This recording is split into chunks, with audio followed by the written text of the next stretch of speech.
उन सभी का हार्दिक स्वागत करता हूं। बलराम संदेश ने सफल 44 वेबिनार करने के बाद आज 45वीं वेबिनार की श्रृंखला में हम आगे बढ़ रहे हैं और ये जो विशेष धान के ऊपर जो अपनी वेबिनार हैं उसकी ये चौथी वेबिनार है। तो अभी और 2-3 वेबिनार हैं जिसमें धान के विषय में ही चर्चा होगी। तो आज का जो विषय है वो श्री विधि, यानी कि एक धान की ऐसी विधि जिससे हम बहुत ज़्यादा पैदावार ले सकते हैं।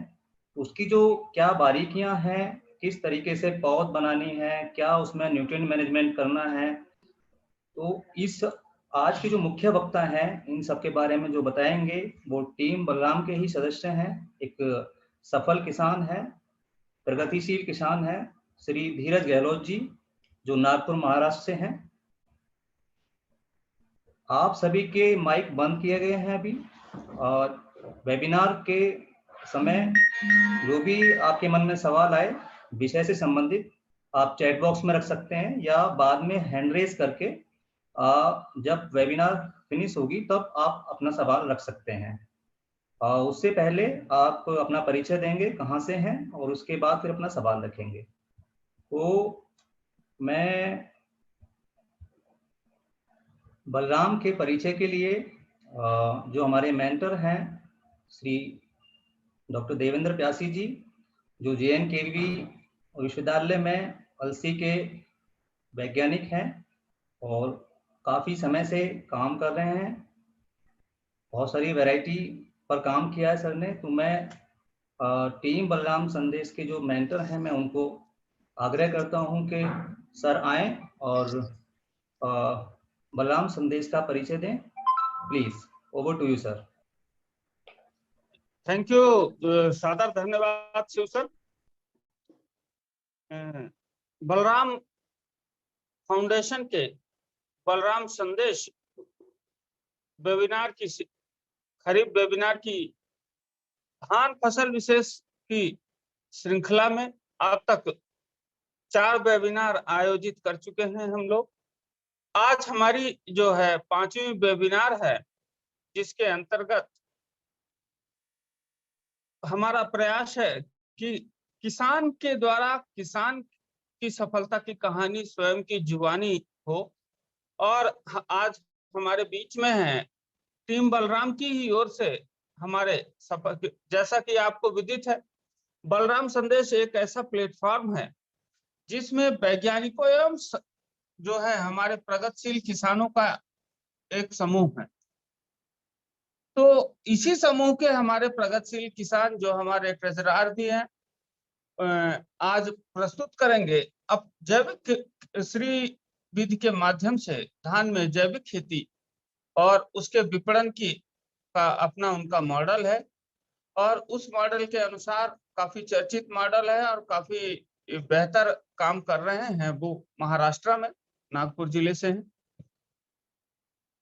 बलराम सीरीज की आज की ये धान सीरीज की आज की ये 5वीं वेबिनार है और इसके बाद 2 और सफल वेबिनार होना प्रस्तावित है। बलराम संदेश जो है इसकी शुरुआत जो है 2015 में सोशल मीडिया में के माध्यमों का उपयोग करते हुए की गई थी। तब से लगातार यह किसानों के बीच नई तकनीकी जानकारियों को सरल एवं सहज भाषा में उपलब्ध कराने का कार्य करता रहा है।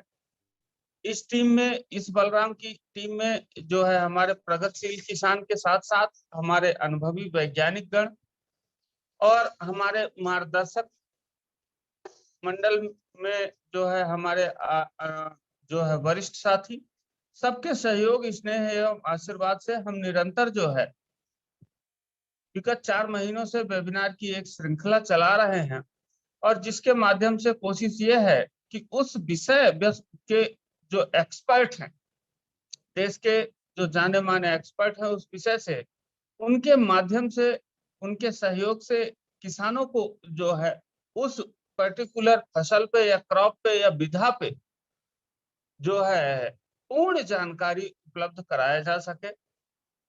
साथ ही साथ हमारे भारत सरकार के जो है Indian council of agriculture research, जिसे आईसीआर कहा जाता है, आईसीआर के जो है पूरे देश में फसल विशेष के अनुसंधान केंद्र हैं, चाहे वो सोयाबीन अनुसंधान केंद्र हो, चाहे वो धान अनुसंधान केंद्र हो, चाहे वो ग्राउंडनट हो, चाहे शुगर केन हो, सभी फसलों के अनुसंधान केंद्र पूरे देश के विभिन्न कोनों में संचालित हैं। उनके माध्यम से जो भी नई प्रजातियां निकलती हैं, नई तकनीकी का आविष्कार होता है, नई रिकमेंडेशन आती है। इसके अलावा हमारे देश के जो विभिन्न प्रदेशों में राज्य कृषि विश्वविद्यालय संचालित हैं, साथ साथ जो सेंट्रल यूनिवर्सिटीज है, वहां से जो नई प्रजातियां आती हैं, नई तकनीकी का आविष्कार किया जाता है, वैज्ञानिक लोग सतत जो है कार्य कर रहे हैं। हमारे कृषि विज्ञान केंद्र, देश में 675 से ज्यादा कृषि विज्ञान केंद्र हमारे सभी प्रमुख जिलों में स्थापित हैं।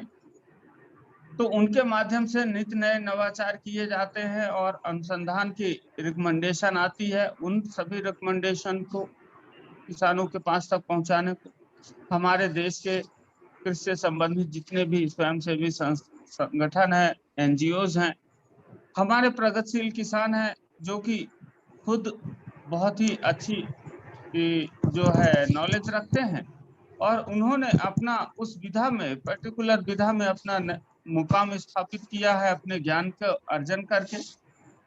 तो उन सभी लोगों को एक साथ एक ही प्लेटफॉर्म पे किसानों के हित में सहज एवं सरल भाषा में तकनीकी जानकारियों का विस्तार ही इस जो बलराम संदेश का उद्देश्य है। सभी जानकारियों को कोशिश है कि सभी जानकारियां जो है किसान को एक ही प्लेटफॉर्म से उपलब्ध हो जाए। वर्तमान में कोविड की इस दिशा में जहाँ पे जो है मूवमेंट नहीं हो पा रहा है, कोशिश ये की गई है कि हम वेबिनार श्रृंखला के माध्यम से किसानों को घर बैठे ऑनलाइन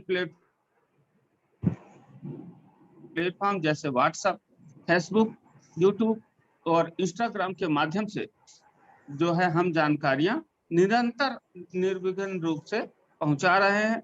मैं टीम बलराम के सभी प्रमुख सदस्यों का और आज के विशेष अतिथि, हमारे विशिष्ट अतिथि और जो है का आदरणीय बीएन सिंह साहब का मैं बलराम संदेश के इस प्लेटफॉर्म पे हार्दिक स्वागत करता हूं, अभिनंदन करता हूं और उम्मीद करता हूं कि सर का निरंतर स्नेह, मार्गदर्शन और आशीर्वाद बलराम संदेश संस्था को मिलता रहेगा।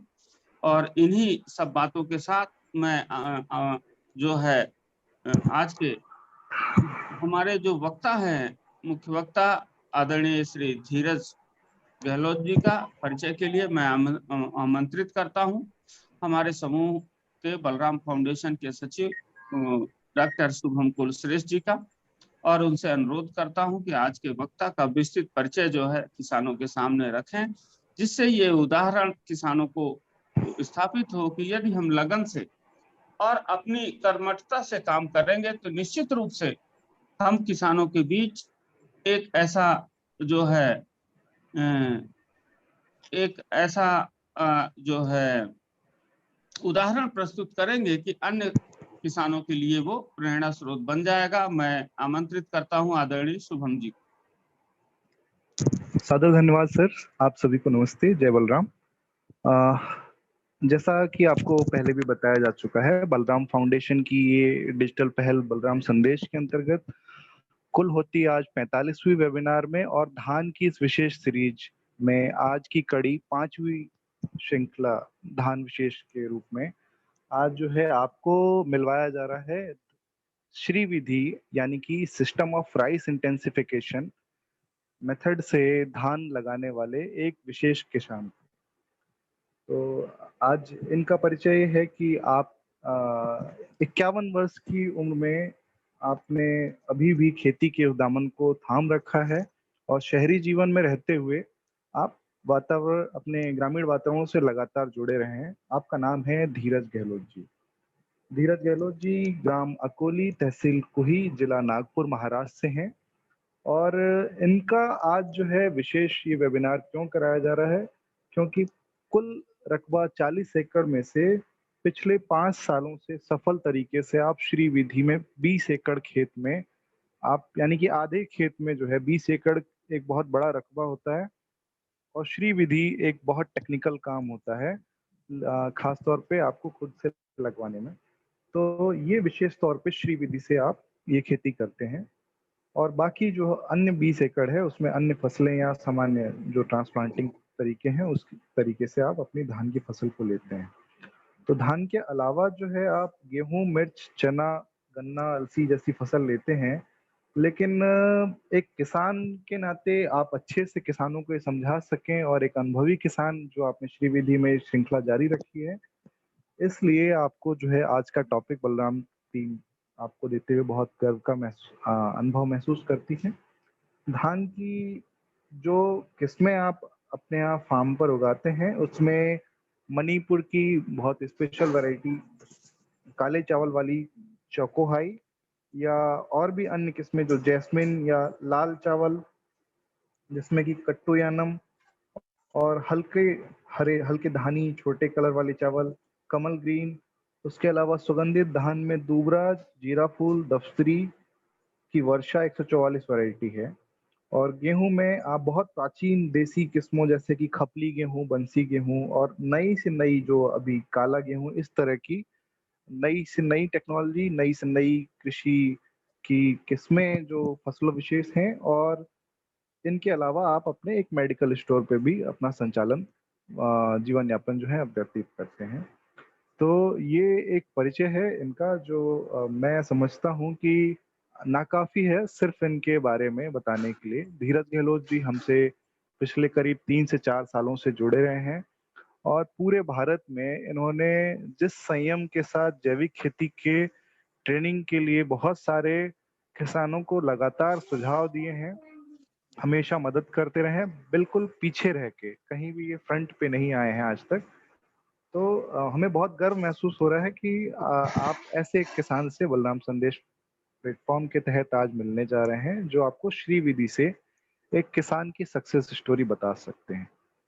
तो इनसे बिल्कुल वैसा ही अपनापन रखें, इनसे ऐसा महसूस करें, क्योंकि किसान ही किसान को बिल्कुल घर जैसा अनुभव दे सकता है। इन्हीं शब्दों के साथ स्वागत है आज के मुख्य वक्ता श्री धीरज गहलोत जी, धान की श्री विधि से जैविक खेती और उसके विपणन प्रबंधन यानी कि मार्केटिंग। स्वागत है धीरज। सभी को नमस्कार। धान के पितामह बीएन सिंह सर को सादर चरण पर, मेरे समिति के साथी, मेरे बलराम के साथी, सारे लोगों को मेरा नमन। जो आप लोगों ने मुझे मौका दिया है, उसी से मैं इस पहुंच गया हूं कि मैं दो बातें आपको बोल सकूं कि भाई मैंने ये किए है जो मेरे खेती के अनुभव जो है वो मैं आपको बता पाऊं। इसमें मेरे साथियों का बहुत बड़ा योगदान है। बीएन सिंह सर को वापस सादर प्रणाम करते हुए बात शुरू करता हूँ। मेरा श्री विधि जो है वो मेडागास्कर से निकली है। कहते हैं कि जरूरत जो है वही आविष्कार की जननी है। अफ्रीका की मेडागास्कर की लाल मिट्टी में धान की कम उपज से जूझ रहे किसान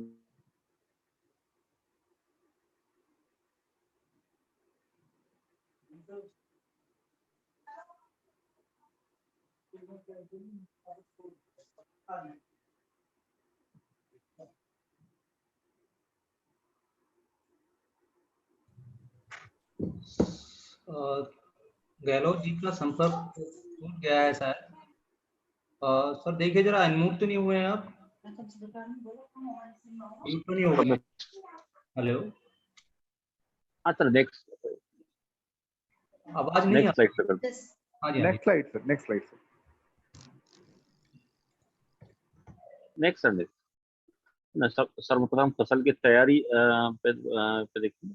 पुराने फसल के जो अपशिष्ट है उसको पूसा कैप्सूल या वेस्ट डिकम्पोजर या और भी कोई है, जैसे फ्रुक्टो का भी निकला हुआ था, मैं किसी भी चीज से जो मौके पे मिल जाए उससे उसको डिकम्पोज कर लेता हूँ।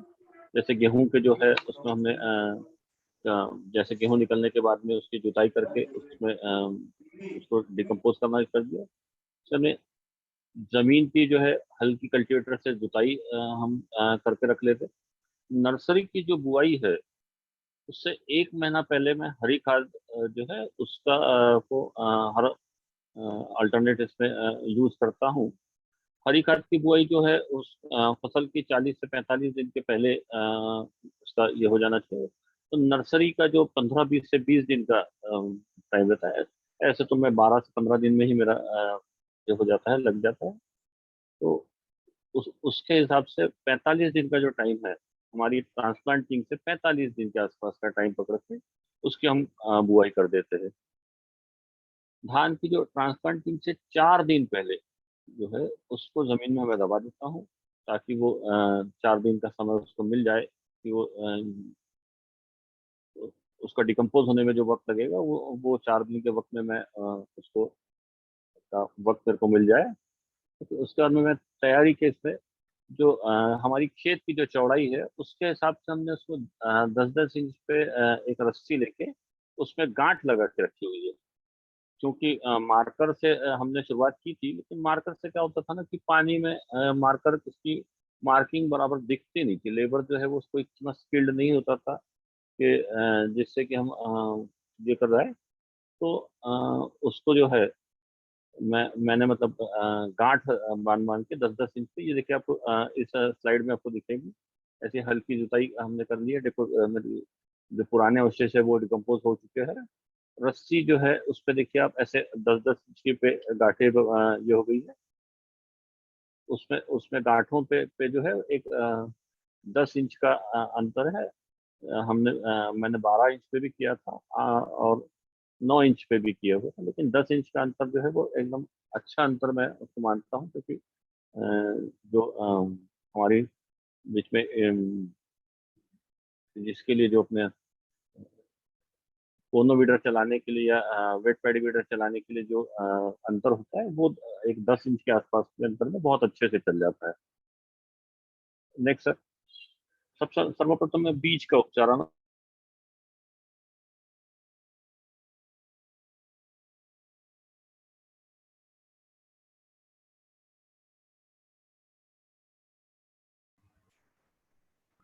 हेलो, आपकी आवाज, हेलो,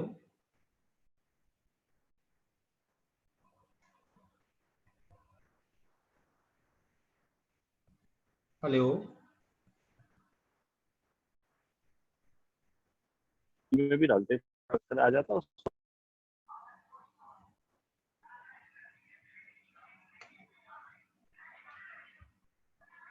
धीरे सर नेटवर्क प्रॉब्लम है, प्लीज देखिए एक बार जरा इसको। हाँ, अनम्यूट करिए। हाँ, बिल्कुल सही है। जी जी अब ठीक है। जी जी। बीज का मैंने बोल दिया था, वो आपको सुना गया था। बीज को जो है हल्के बीज को फिर से शुरुआत बताता, बीज को जो है हल्के बीज को पानी में डाल के उसमें से हल्का बीज ऊपर में जो तैर जाता है उसको निकाल के हम अपना बाहर ही कर देते हैं। और जो भारी बीज जो नीचे बच गया उसको हमने निकाल के धो लिया। और उपचारित भी जो बीज है उसको जो ये करने का, उसमें जो 24 घंटे जो है उसको हम पानी में भिगा के रख देते हैं। उस जो पानी में जो है उसमें मैं ट्राइकोडर्मा भी में ये कर लेता हूँ, गौमूत्र और एनपीके कॉन्सर्टिया जो है वो भी डाल डाल देता हूँ, ताकि उसमें पोषण की मात्रा भी हो जाए और फंगीसाइड भी उसमें लग जाए। और उसमें कोई क्योंकि हम उसमें से करने वाले हैं, इसलिए फफूंद जो हमारे इसमें यहाँ पे इसके ट्राइकोडर्मा में यूज करता हूँ। और उसमें बोरी में जो ये कर रहे उसमें हम देख रहे उसमें बोरी में जो मात्रा में है थोड़ी कम रखता हूँ, ताकि जब धान फूल जाए तो वो भी फटे। क्या होता है कि कोई जो है धान कैसे फूलेगा वो उसमें बकरी में जो है उसको खा लेता है। उससे तो उसमें में ही उसमें जैसे जो है उसको निकालने के बाद में 24 घंटे पानी में डिग, उसके बाद में उसको 36 घंटे के आसपास, 24 से 36 घंटे जैसे अगर बारिश जैसे तो 24 घंटे या तो हमको उस पर 36 घंटे जैसे, तो उसमें जो है उस गर्म स्थान में रखता हूँ। धीरज जी आवाज जैसा कि पैरा है कुछ या तो नेटवर्क प्रॉब्लम है, आवाज डिस्टर्ब आ रही है कुछ। आपका हम वीडियो ऑफ आवाज कर आ रहे रही है हैं। ऐसी? वीडियो हम ऑफ कर रहे हैं आपका। जी जी। कहीं ठीक। और अगर संभव हो सके तो जी जी। मैं 2 मिनट में ये बदल देता हूँ, तो हाँ जी हाँ जी, आवाज एकदम अब क्लियर है, आ जाएगी। कंटिन्यू रखिए प्लीज। जी।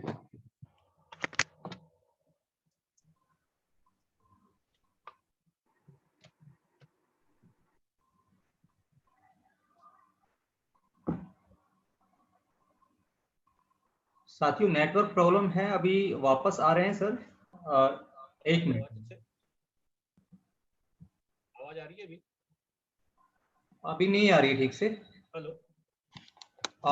धीरज सर अभी नहीं आ रही है आवाज ठीक से। आवाज आ रही है सर? नहीं नहीं आ रही ठीक से आवाज, थोड़ा और पास आइए।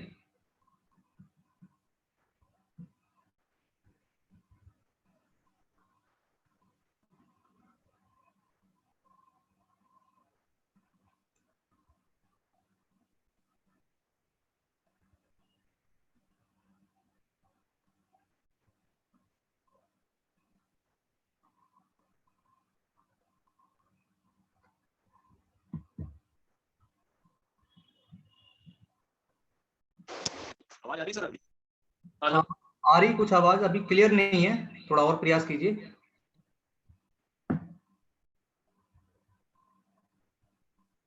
हेलो, आ रही है? अब ठीक आ रही है। हाँ अब ठीक है। जी जी, चलो ठीक ठीक है। मैं वीडियो को मैं ना ऑफ करके रखता हूँ। हाँ वीडियो ऑफ रखिए। जी जी जी, शुरू कीजिए। जी हाँ, तो मैं कहाँ वो इस पे था ना, बोरी बोरी में जो है हमने उसको ये रख लिया है। हाँ उसके बाद में भीगी हुई जो बोरी है उसको मैं पैरे के नीचे दबा के रख देता हूँ। तो पैरा जो रहता है वो गर्म जगह है, तो पैरे के नीचे ही उसमें रख देता हूँ। और जैसे उसमें अंकुर 24 घंटे या 36 घंटे, ज़्यादा से ज़्यादा 36 घंटे लगते हैं, तो उसमें ये हो जाती है। Next slide sir. Shiv sir next slide. हाँ हाँ जी कर। जी, ये देखिए जैसे पैरा में बोरी दिख रही है आपको, ये धान हमारा। फिर हम आगे नर्सरी की तैयारी जो है उससे संबंधित।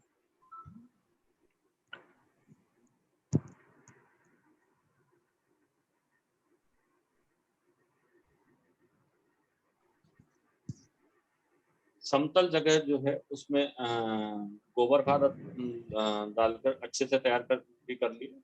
एक 3 फीट या 4 फीट, जैसी मतलब मेरा मल्चिंग पेपर अगर शायद 3 फीट का होता है तो मैं 3 फीट की ये करता हूँ, या तो मल्चिंग पेपर मेरा 4 फीट का रहता है तो मैं 4 फीट की इसमें यूज करता हूँ। उसमें 15 फीट के आसपास की लंबी कैरियां मैं दे लेता हूँ। 15 से जितना भी आपको संभव हो उस हिसाब से आप कैरियां दे सकते हैं। कैरी जो है वो जमीन से 3 से 4 इंच ऊपर होनी चाहिए, ताकि इसमें जो बीच में नाली जैसा बन जाए, कैरियों के बीच में नाली जैसा बनेगा, तो जिसमें से कि एक्सेस पानी जो है वो निकल जाता है और पानी जो है वो उसमें कैरियां जो है उसको उस पर समतल करके रखना चाहिए। मतलब ऐसे नहीं कि भाई ऊपर नीचे हो रही है, समतल रहेगी कैरी।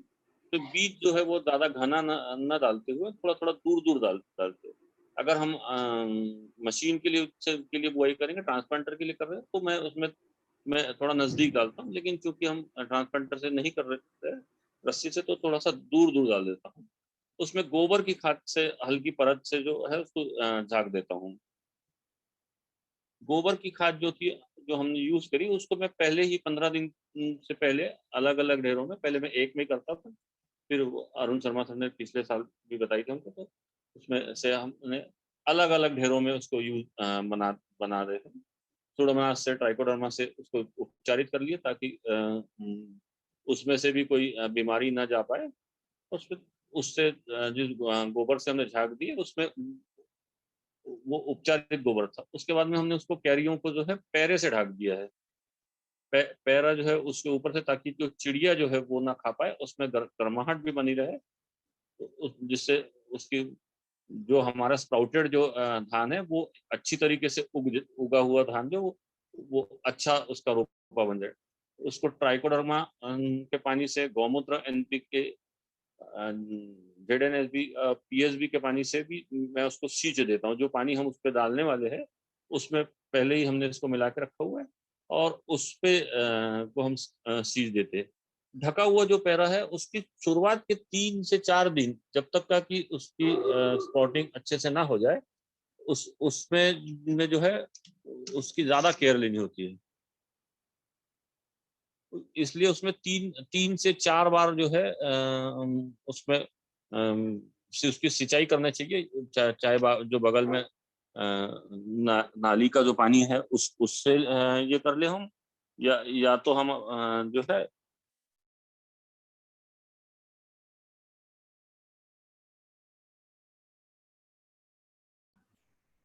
हेलो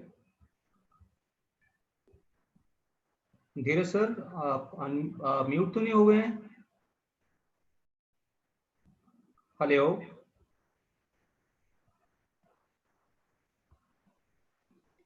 धीरज जी,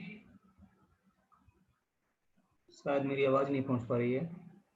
साथियों, कुछ नेटवर्क प्रॉब्लम है अभी। जी, अभी लेकिन क्योंकि पीछे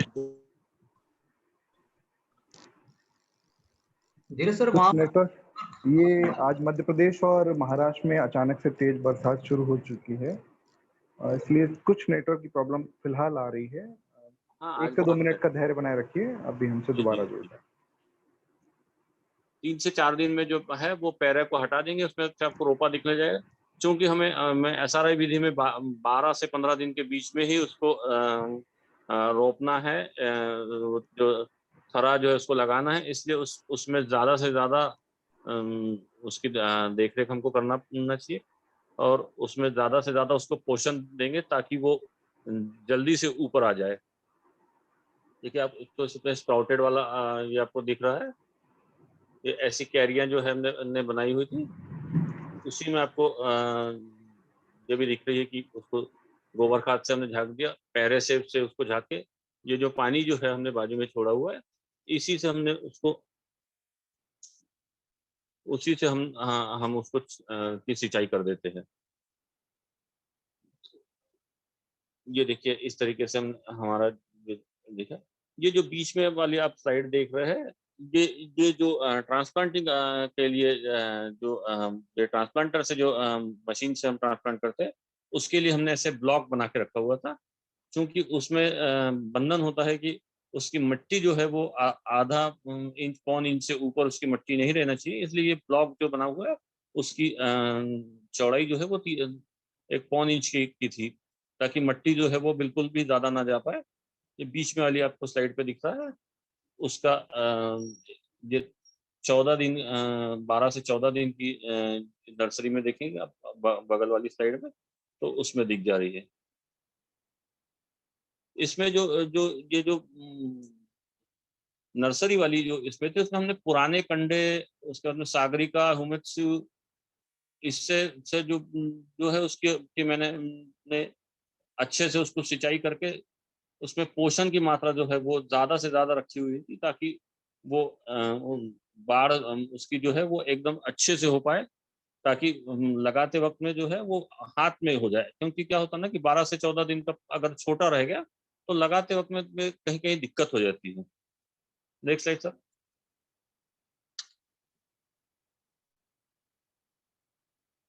धान की श्रीविधि से रोपाई के इसमें रोपाई के लिए जो है 12 से 20 दिन का ये लेते हैं। 12 से 20 दिन मतलब 20 दिन बहुत ज्यादा हो जाता है। 12 से 15 दिन के ही रोपे में बहुत अच्छा ये हो जाता है। 15 दिन से ऊपर का भी कोई ये नहीं जाता ही नहीं है, अगर हमारा मैनेजमेंट सही रहेगा तो। रोपाई के लिए 12 से 15 दिन का रोपा ही। रोपाई के पहले रोज जो है हमने उसको कीचड़ कर दिया। जो 4 दिन पहले जो हमने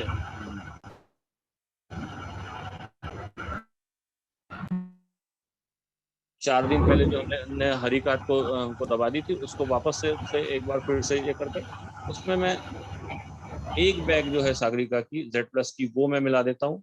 गोबर खाद मेरा जो है वो उसमें बेहतर तरीके से मिला हुआ है। जो तैयार की हुई रस्सी और एक 10 इंच के लोहे के हमने वो बना लिए हैं। 4 जो डंडे जो है 10-10 इंच के वो बना लिए, 2 साइड से 2 वो रहेंगे और नुकीले जो है ताकि मिट्टी में वो ये रहे। थरहा जो है वो नर्सरी से निकालते वक्त में जो है उसको सावधानी से निकालना चाहिए ताकि उसकी जड़ जो है वो बिल्कुल पूरी तरीके से, क्योंकि मेरा मल्चिंग पेपर पे रहता है, तो मल्चिंग पेपर पे से निकालते तो बहुत आसानी से और बहुत ही बेहतरीन तरीके से वो निकलता है, तो उसमें कोई दिक्कत कभी होती नहीं है।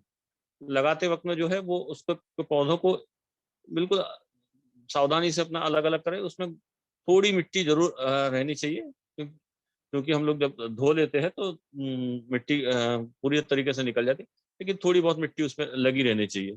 जितना रोपा मेरे से उस दिन का मेरा होने वाला है, मैं उतना ही रोपा निकालता हूँ। ज़्यादा निकाल के के रखेंगे और उसमें में जो है हमारी रोपे का नुकसान होता है। उसमें ज़्यादा से ज़्यादा 1 या 2 पौधे जो है वो ही मैं लगाता हूँ। Next slide sir. देखिए इस तरीके से हमारी नर्सरी जो है वो ये दिख रही थी।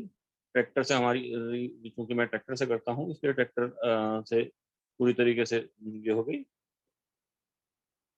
Next slide sir. ये देखिए ये नुकीली डंडियां जो है ये इसमें आई है। इसके साथ में 2 10 इंच की और डंडियां भी है। ये जो है ये रस्सियों पे बगल में बंधी हुई है और चूंकि जो अंतर जो है हमारा जो लेने वाला जो है वो साइड से गिन के ही ये रहेगा। जैसे बीच में वाली स्लाइड में आप देखेंगे तो बिल्कुल ये रहेगी। तीसरी साइड में आप देखें दो पौधे ही लगे हुए हैं। Next slide sir. SRI का सबसे बड़ा जो ये है वो खरपतवार का ये है। बहुत से लोग बोलते हैं कि इतना आपका अंतर है तो उसमें बहुत खरपतवार आएगी, बहुत ये होगा। ऐसा नहीं है, क्योंकि जैविक जो है वो जैविक विधि में जो है आपको तो हर चीज को जो है वो करते जाना है। टीकाकरण है जैविक, कोई बीमारी आने की हम रास्ता देखने नहीं वाले। इसी प्रकार SRI जो है वो भी उसी श्रृंखला की चीज है। इसमें ज्यादा पानी भराव नहीं रहता, इससे खरपतवार उगते हैं जरूर है, लेकिन उसको तुरंत आप बिल्कुल जो है 8-10 दिन से जो है उसमें आपको जो जैसा हमारे पास में कोनोवीडर है, उसके बाद में मेरे पास में वेट पैडीवीडर भी है। अभी हमने पिछले साल जो है वो जो हमारा सादा ये था हाथ से चलाने वाला ये थी हमारा क्या बोलते उसको कोनोवीडर। हाँ जी कोनोवीडर तो है ही। सादी मशीन नहीं होती अपनी जो कचरा काटने वाली हमारी, उसका भी अटैचमेंट आ गया है। तो मैं पिछले साल वो भी ले आया था। मैं उसका नाम भूल गया है। Next slide please sir. ये देखिए ये वेट पैडीवीडर से उसके बाद में हर जो है हर 10 दिन के अंदर अंदर ये जो प्रोसेस जो है इसको करते ही रहना चाहिए ताकि मिट्टी जो है वो पलटती रहे। उसमें में जितना आपकी मिट्टी पलट रही है उतना आपकी धान में हवा का प्रभाव रहेगा, ऑक्सीजन का प्रभाव पड़ रहा है। इससे आपका धान जो है वो बहुत ही बेहतरीन तरीके से ये करते हैं। वीडर चलाने के बाद में जो है वो पानी की निकासी जो है वो हो जाती है। पौधे की बढ़वार देखते हुए तीसरी बार भी हम उसको ये कर देते हैं। जैसे आप देख रहे हैं ये जब हमने मैन्युअली किया था तो बहुत अच्छे से धान की हमारी ये आ गई थी प्रोग्रेस जो है। पोषण के लिए खाद, पोषण के लिए खाद में मैं इसमें जो है गोबर खाद, कंपोस्ट, हरी खाद, इन्हीं का ज्यादा से ज्यादा प्रयोग करता हूँ। रासायनिक खाद डालने की जरूरत पड़ती ही नहीं है कि जब हमारी जमीन अच्छी तरीके से ये हो गई है। मेरे पास में 4 देसी गाय है, बैल है और बाकी फिर मैं गांव से भी ले लेता हूँ। उससे गोबर खाद जो है वो मेरा उसके बाद में अगर जमता है तो हर साल में अब ये नहीं हुआ। अब इस साल हमारा डालना जैसे हरी खाद नहीं हो पाई तो इस वर्ष में ये नहीं रही। नहीं तो हरी खाद जो है वो मैं बिल्कुल उसकी बुआई कर देता हूँ उसमें 1.5 महीने पहले ही, जैसे मैंने बताया। उसके बाद में मैं ना सड़ी हुई जो गोबर खाद जो है उसको मैं निकाल के छान कर रखता हूँ। छान कर जो रख ली हमने उसको फिर वही ब्योरिया बेसियाना, मेट्राइजम और ट्राइकोडर्मा और सुडोमोनास के अलग अलग ढेरों में उसमें उसको उपचारित कर लिए। उपचारित करने में उसमें थोड़ा सा सागरिका या सीवुड एक्सट्रैक्ट जो भी मिल गया वो, एनपीके कॉन्सर्ट या जिंक, और मैं उसमें ना छाछ जो है छाछ डालकर मैं उसको मिला लेता हूँ। उसमें पहली बार में जब मैं ये करता हूँ तो उसमें नीम की खली, दूसरी बार में जब मैं कर रहा हूँ पोषण तो मैं उसमें सरसों की खली, ऐसे मैं 2 बार देता हूँ। पहले बार में रोपाई से 15 दिन बाद, दूसरी बार में जब धान हमारा फूटने वाला है उसके पहले। फिर बीच में जहां भी कमी होती है तो मैं सागरिका और गौमूत्र का स्प्रे मैं कर देता हूँ। Next slide sir. देखिए हरी खाद का ऐसे ये था, ये हमने गोबर की खाद को उपचारित करके रखा हुआ है। Next slide sir.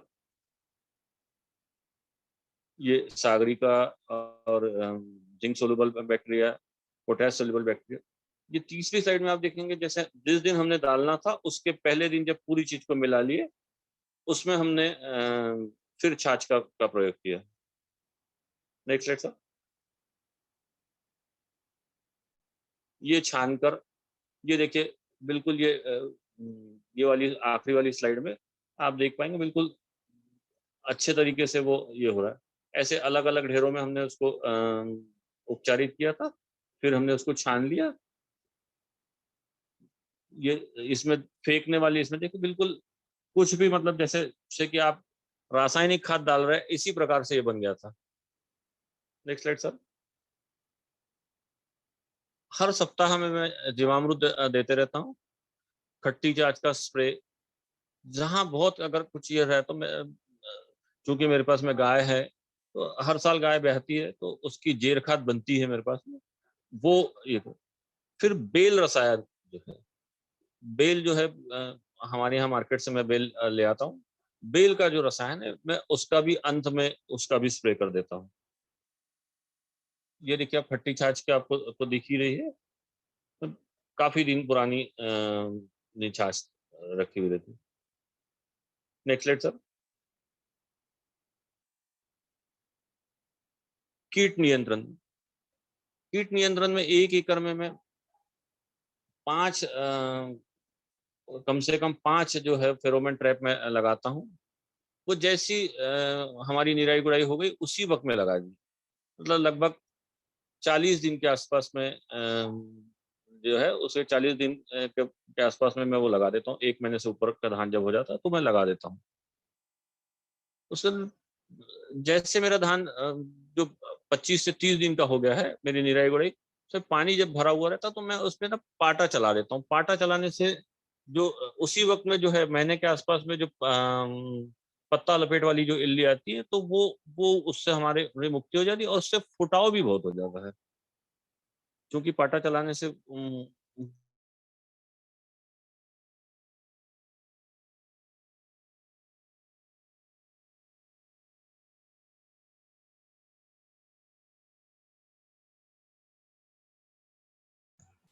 धीरज सर आपकी आवाज चली गई है, प्लीज चेक कीजिए क्या वजह है। हेलो साथियों, शायद टेक्निकल प्रॉब्लम है, चूंकि एमपी में बारिश हो रही है नागपुर साइड में, तो उधर इस वजह से जो है नेटवर्क में इश्यू है। सर अभी जुड़ जाएंगे, प्लीज धैर्य बनाए रखें। धीरज सर। कोई बात नहीं शिव सर, इस प्रेजेंटेशन को हम लोग तब तक संभालते हैं, तब तक धीरज जी आ गए जी जी। आज बहुत बार जो नेट, ये देखिए इस तरीके से ये लगे स्कीरोफगा इंस्टीट्यूट जो ये है वो मेरा उस पर लगा हुआ है। नेक्स्ट स्लाइड में सर वो pheromone trap. Shiv sir next slide please. ये देखिए इस तरीके से ये लगा हुआ था।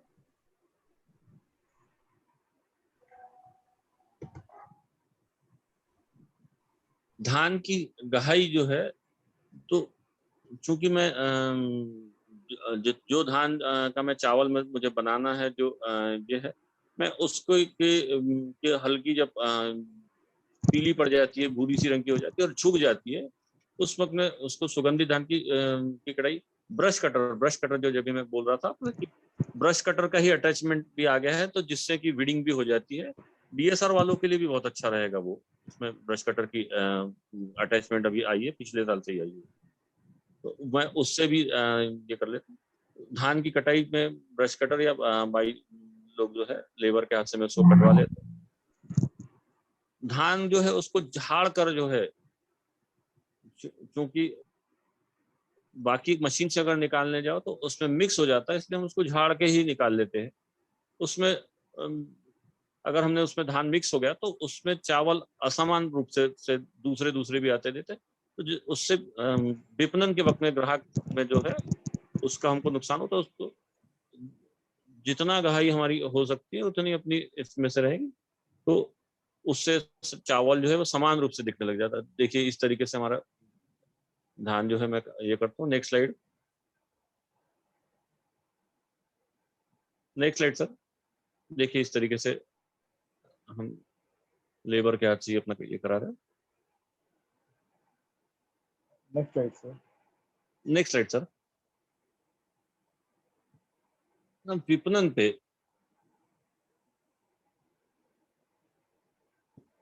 विपणन में जो है खेती जो है वो ग्रामीण हिस्सों में ज्यादा है, जो पिछड़ा माना जाता है।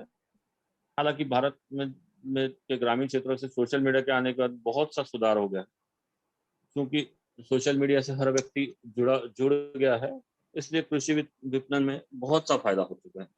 इसमें सरकार भी हमारी काफी मदद करती है।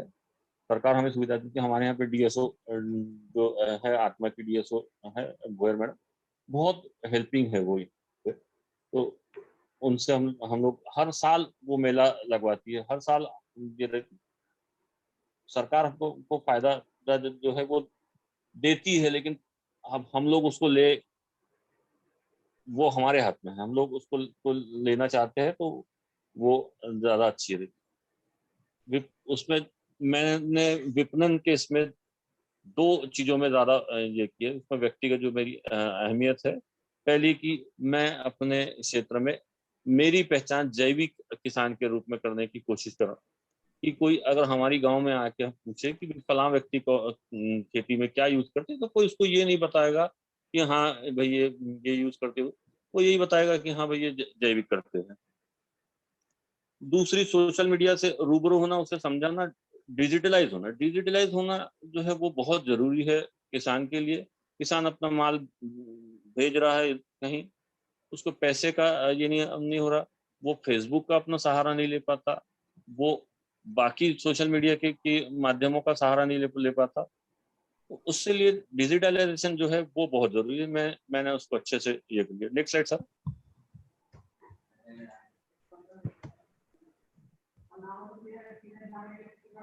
विपणन की कमी इसमें, मैं अपने हर कृषि मेला जो लगता है हमारे यहाँ पे, माननीय नितिन गडकरी जी के माध्यम से एक बड़ा मेला लगता है। मैं उसमें भी शासन की जो ये होती है, शॉप होती है, आत्मा की शॉप, उसी में मैं खड़ा हो जाता हूँ। बाकी आत्मा का मेला लगता है, उसमें भी मेरा ये रहता है। हमारे यहाँ पे बीच के इसमें एक मेला लगता है मेरा, उसमें भी शॉप रहता है। मैं हर जगह जो है वो अपने कृषि उत्पाद की दुकान को लगा देता। कृषि उत्पाद जो है वो मैं हरदम साफ करके पैक करता हूँ। पैकिंग हरदम पारदर्शी होनी चाहिए, जो दूर बाहर से हमारी दिख पाए। अनाज हमारा जो है वो ग्राहक को अगर दिखेगा, उसको साफ दिखेगा, तो वो उसमें मिनमेक नहीं निकालता। पैकिंग जो है वो छोटी रखता हूँ मैं, 2 किलो 5 किलो, जैसा चावल है तो 25 किलो, बाकी 5 किलो की भी पैक है, 2 किलो का भी पैक है, और खुला भी हम उसमें एक है। दुकान में मैं विजिटर बुक जो है वो जरूर रखता हूँ, कि हमारी दुकान में जो भी गया है वो उसको विजिटर बुक है, विजिटर बुक में वो अपना मोबाइल नंबर लिखे। मोबाइल नंबर लिखने से हमको उनको अपडेट देने में जो है वो ज्यादा देता है। मैं बेचे हुए ग्राहक का मैं अलग से लिखा रखता हूँ, मैं उनसे फीडबैक भी ले लेता हूँ, और अगली जो मेरी अपडेट है वो भी मैं जैविक की अपडेट जो है वो उनको हर बार भेजते रहता हूँ। मेले पे जो मेरी जो दुकानें लगती थी उसमें मैं जो मेरी पीछे मतलब जो बैकग्राउंड जो है उसमें मेरे जो भी मतलब जैविक के क्रियाकलाप जो भी है, जैसे हमने जो अमृत हम ये किया, हमने गोबर का खाद का किया या हरी खाद का किया, उसका सारी चीजों का मैं फोटो जो है उसका बैनर बना के मैं पूरी दुकान में पीछे से लगा देता हूँ। Next slide sir.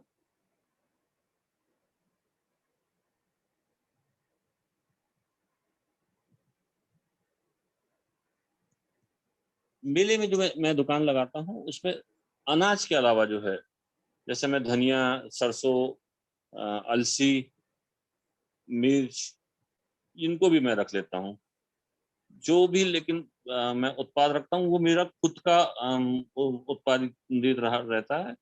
ये नहीं कि हमने बाजार से ले आ गया, और अपना खुद का जो उत्पाद है जिसके बारे में किसी का कोई सवाल रहेगा या जो भी रहेगा तो मैं उसके बारे में मैं बोल सकूँ, मैं उसकी फोटो दिखा सकूँ, वही मैं ये करता हूँ। उसके बाद में उसमें वजन जो है, वजन का बहुत बड़ा ये रहता है, क्योंकि हम पैकिंग करना और उसमें थोड़ा सा फर्क हो जाता है, तो कभी कभी वजन में कमी आ जाती है। ऐसे तो मतलब कोई ये नहीं करेगा, लेकिन अगर आप 25 ग्राम भी वजन कम ले तो 25 ग्राम कम है, तो ऐसे यदि उसमें आपके अविश्वास की भावना आ जाती है। वजन जो है वो बिल्कुल परफेक्टली रहेगा।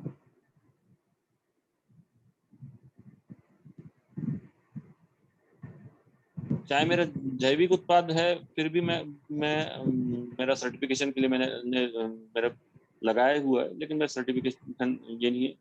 आत्मा में चूंकि पीजीएस का सर्टिफिकेशन होता है, तो वो मेरे से ये नहीं हो पाया था, क्योंकि मैं अपने गांव में जो है सिंगल ही जैविक कर रहा हूँ।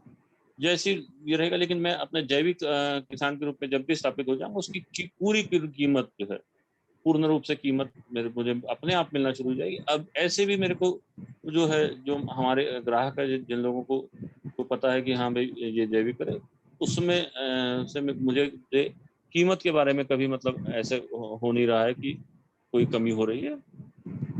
तो समुचित कीमत जो है वो मुझे मिल जा रही है। दुकान में डिजिटल पेमेंट के जो है वो सारे, ये है मेरी मोबाइल के सारे ऑप्शंस है, चाहे वो फोन पे है, चाहे पेटीएम है, सभी चीजों का ये। जैसे ग्राहक की जो भी क्यूरी है, मैं उसके लिए उनको पूरा वक्त देता हूँ समझाने का, पूरा जो भी चीज हमने की हुई है तो उसको बताने में हमको कोई दिक्कत ही नहीं है, उसमें मैं पूरा वक्त देता हूँ। ग्राहक से कभी झूठ नहीं बोलता हूँ। जो वैरायटी मेरे इसमें है तो मैं बोलूँगा कि हाँ यही है, जो नहीं है उसमें ये नहीं है तो भी हमने बोले हाँ भाई HMT है, हाँ यही HMT, ऐसे नहीं। ग्राहक से झूठ बोलना, उसमें अविश्वास का भाव आने ही नहीं देता हूँ मैं। Next slide sir. देखिए इस तरीके से महाराष्ट्र शासन केस पे मैंने लगा लिया था। ये दूसरा मेला जो है, ये देखिए ऐसे पूरे बिल्कुल इसमें हर चीज साफ करके रखी हुई। ये ऐसी विजिटर बुक, हमारी 2 विजिटर बुक रखी हुई है, जो जिसको हमने बेचा है वो अलग, और जो विजिट किया है वो अलग। Next slide sir. मेले में बेचने के अलावा मैं अपनी उपज को अपनी वेबसाइट khet2kitchen.com, मैंने एक वेबसाइट बनाई, उस पे के माध्यम से बेचता हूँ। व्हाट्सएप पे जो मैं मेरे जो जिनको मैं अपडेट देता हूँ उनको, उनसे भी जुड़ जाती। इस वर्ष से मैंने एक फैमिली फार्मर की योजना पे काम करना शुरू किया, जिसमें मैं 3 फैमिली का फैमिली फार्मर हो गया हूँ, जिनसे मैंने उनकी जरूरत के हिसाब से एक मुश्त पैसा मैंने ले लिया है, और जो भी हमने कागज पे उनसे ये कर लिया है कि इतना अनाज में उनको देना है। मैं उसमें गेहूं, चावल, दाल, चना, हल्दी। अब मैं हल्दी लगाता नहीं था, लेकिन मेरे पास में चूंकि 3 फैमिली है तो मैंने हल्दी लगा रहा हूँ, मिर्च, सरसों। मैं अभी उनको जो है उसमें से एक फैमिली को तेल नहीं दे पा रहा हूँ, लेकिन 2 फैमिली को जो है सरसों का तेल जो है वो मैं इस साल दे रहा हूँ। अगले साल मैं मूंगफली का तेल भी उनको ये दूंगा। तिल जो है और मूंगफली जो है वो भी मैं दोनों ये देखिए मेरी वेबसाइट में kettukitchen.com, ये फैमिली फार्मर के बारे में भी। Next slide sir. इस प्रकार से विपणन जो है वो मेरा बहुत अच्छे तरीके से उसमें मेरा काम विपणन का अच्छा निर्देश है। श्री विधि के फायदे में, श्री विधि के फायदे में समुचित अंतर जो है धान के पौधे को अच्छे ढंग से वृद्धि करने में मदद करता है। बड़ी संख्या में उसकी जो जड़ें जो है जिसको ऑक्सीजन मिलने से उसकी वृद्धि जो है वो बहुत पर्याप्त तरीके से हो जाती है। जड़ें मजबूत रहने से और तना बड़ा और उसमें उसके पूर्ण पुष्प जो है धान की बालियां जो है वो एकदम अच्छे स्तर की बनती है। और चूंकि मैं जैविक के इसमें हूँ और मेरी जो धान का मतलब टेस्ट ही मतलब जो है वो हमारी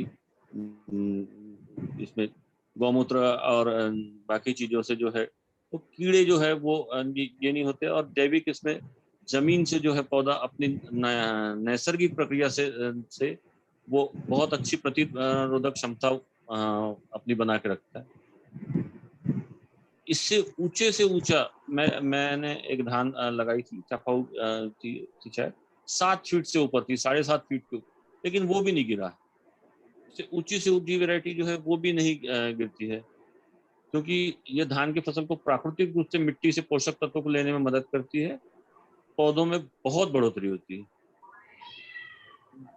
हम जैसे से हमारा उसमें वेट पैडी वीडर चला या कोनो वीडर चला, जमीन हमारी जो है जैसी बाकी फसलों में हम हमारी जमीन में हवा खेलते रहती है, इसकी में भी हवा खेलने से इसमें बाढ़ जो है वो बहुत अच्छे तरीके से हो रही है।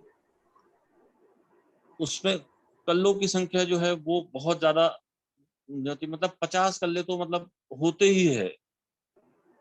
50 कल्लों से 100 कल्लों तक का, कहीं कहीं तो 100 कल्ले भी रहेंगे, इतने ये रहे। उसमें क्योंकि अंतर बहुत जो है वो बहुत अच्छे तरीके से उसमें मेंटेन है, उसमें कोई उसमें ये नहीं है। जल्दी रोपाई करने से भी मेरी अभी 20 तारीख के आसपास में ये होगी।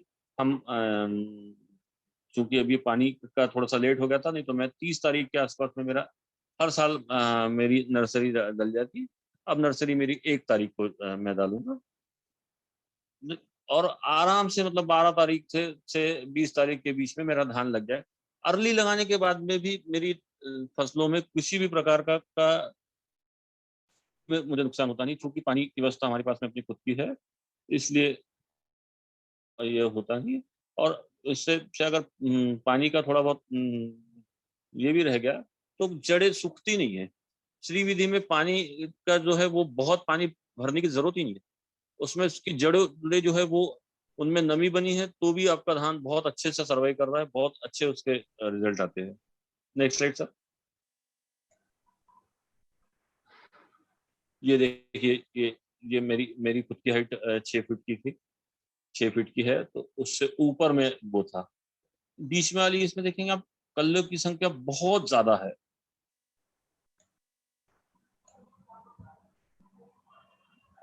ये देखिए धान के बालियां एकदम बहुत अच्छे से भरी हुई। Next slide sir.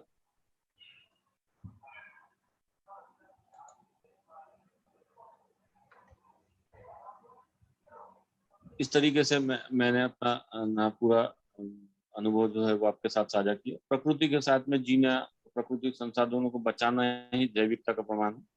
हम सब लोगों को इसमें जो है मिलकर इस यज्ञ में आहुति देना चाहिए, इस धरती को बचाने के लिए। क्योंकि इस कोविड की महामारी में किसी भी चीज में कोई सिद्धता अगर ये हुई है तो वो है इम्यूनिटी को आपको बढ़ाने के लिए जैविक का ही सहारा सबसे अच्छा है, इसलिए जैविक को ही प्राधान्यता देनी चाहिए।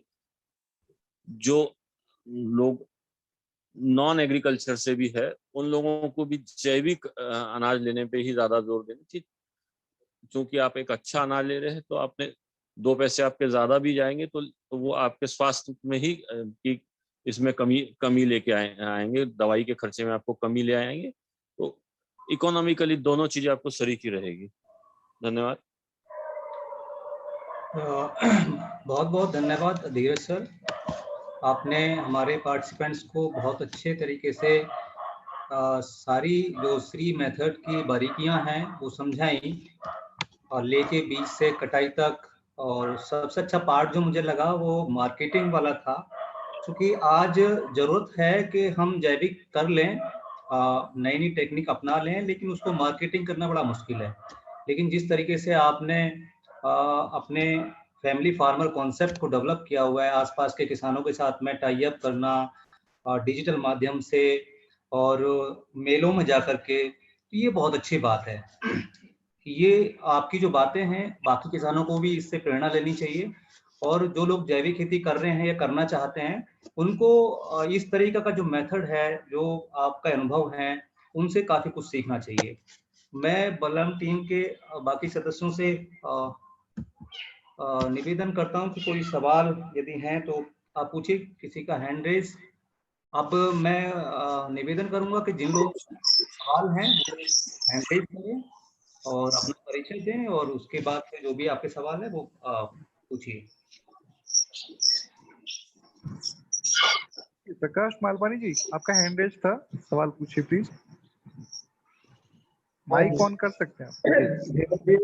जी नमस्कार, मैं जबलपुर से प्रकाश मालपानी बोल रहा हूँ।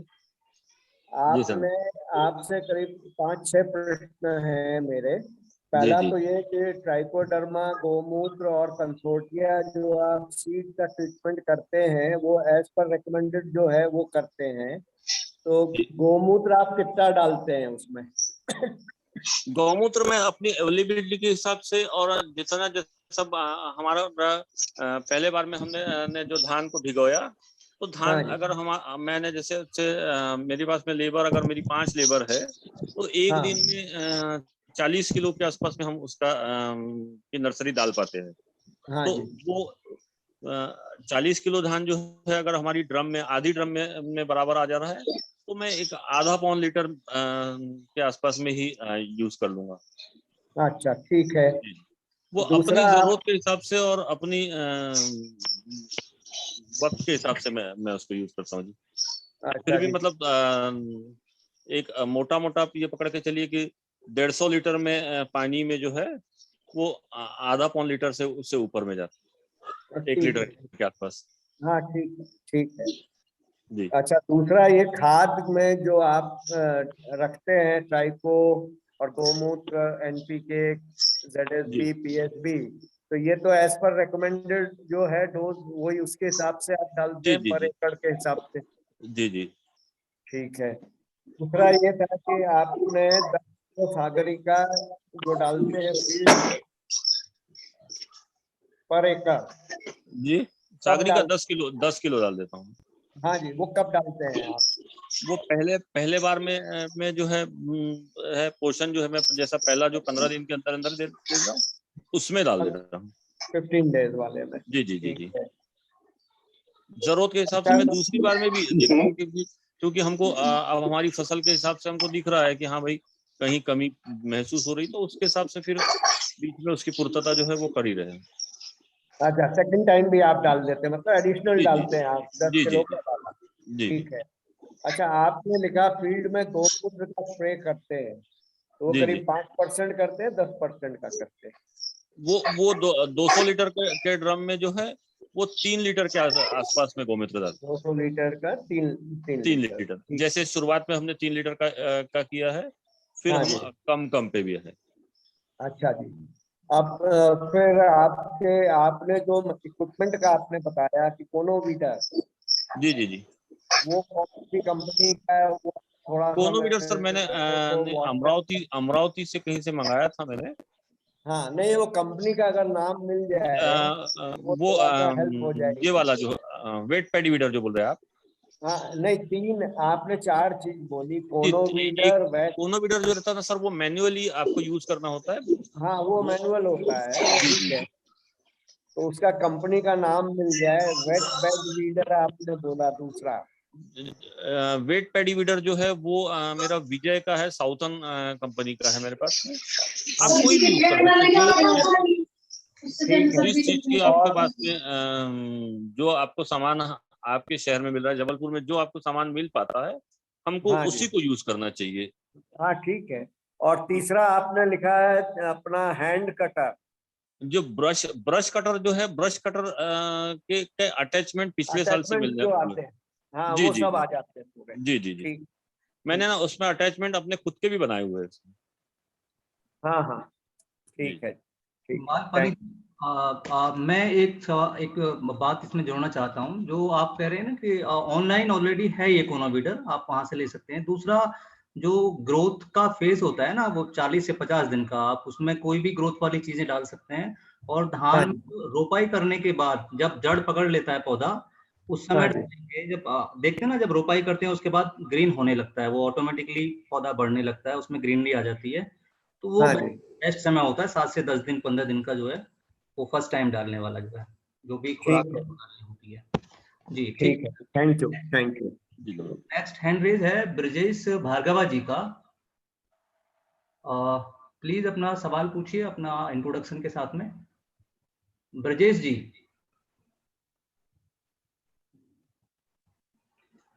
ब्रजेश जी नहीं है शायद। शैलेंद्र मिश्रा जी, आप आवाज सुन पा रहे हैं? जी सर, बिल्कुल सुन पा रहा हूँ सर। हेलो, मेरी आवाज आ रही है सर?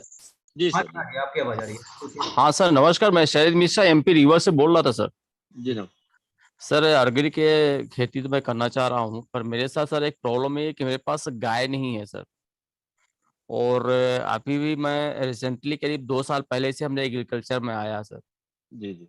ठीक है। और तो अगर मेरे पास गौमूत्र की व्यवस्था नहीं हो जाती तो उसका कोई सब्स्टिट्यूट अगर हो, क्योंकि सर ये थोड़ा सा गौपालन में, क्योंकि मैं सिंगल गांव में रहता गौमूत्र तो हूँ। ना सर, गौमूत्र तो ऐसा है कि आपके आसपास में जो भी ये है, जहाँ भी, जी क्योंकि मतलब रीवा रोड से अगर हम देखेंगे तो जी इतने मतलब क्या बोलते हैं, लावारिस जानवर भी वहां पे रास्ते से दिखेंगे आपको। तो ऐसे हम्म। मतलब जो है बहुत सी गौशाला तक जो है, तो आपका जो पैरा निकल रहा है आप गौशाला में दे दीजिए, आप उनसे खाद ले लीजिए। आप उनसे जी गौमूत्र की मांग करेंगे, वो आपको जरूर देंगे, क्योंकि उनको भी चारा आप अपने पास से दे रहे हैं, तो वो जी आपको जी। जरूर देंगे। नहीं तो सर, अपने इसमें यहाँ आपको गौपालन की नहीं सर, गौशाला खुलने वाली है, अभी खुली नहीं है अपने एरिया में। नहीं, ये तो अपन ने सोच रखा था कि वहां से अपन ऐसी कुछ व्यवस्था जी, जी, बनाएंगे, क्योंकि जी, जी। अपन पास पैडी होती है, उनको ले सकते हैं।